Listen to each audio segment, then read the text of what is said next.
వ్యాపారాలు 3 పూలు 6 కాయలుగా వడ్డున్నాయి. వాటన్నింటిని సరి చేసుకుంటూ ముందుకు సాగుతున్నాం. ఇవాళ కొత్త బెచ్చగాళ్ళలాగా వచ్చాడు తీసేసిన తహసీల్దార్ లాంటి మంత్రి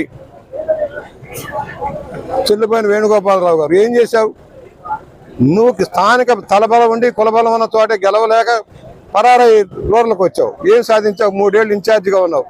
ఏమైనా సాధించావా? శిలాపలకాలు వేసావు. ఒక శిలాపలకమైన మోక్షం లభించిందా? మద్యం గురించి మాట్లాడతావు.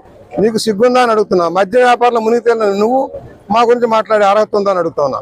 ఇవాళ 20 రూపాయలు అధికంగా రా ఛాలెంజ్ చేయి. ఎక్కడైనా సరే ఉంటే రుజువు చేసుకో, రుజువు చేయండి. నేను మద్య వ్యాపారాన్ని 80-93లోనే మాపేశాం. ఒక నీతివంతమైన విధానం కోసం వ్యాపారానికి దూరంగా ఉన్నాం. అలాంటి నా మీద నిందలేయడానికి సిగ్గుందా అని అడుగుతా ఉన్నా.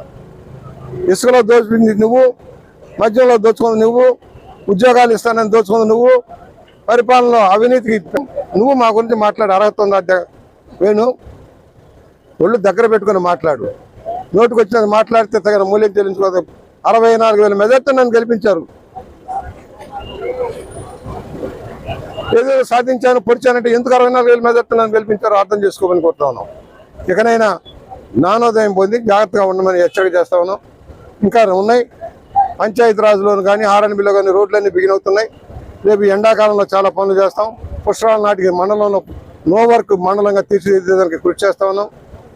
నిధులు కొరత ఉంది, అయినా కూడా సమీకరించి నిధులు కొరత సమీకరించారు. ఒక నవోదయ పాఠశాల ఒక మండలం కోసం కృషి చేస్తా ఉన్నాం. మండలంలో కరెంటు విషయంలో ఎక్కడ కొరత లేదు. 9 గంటల్లో రైతాంగానికి కరెంట్ ఇస్తా ఉన్నాం. 24 గంటలు ఇళ్ళకి కరెంట్ ఇస్తా ఉన్నాం.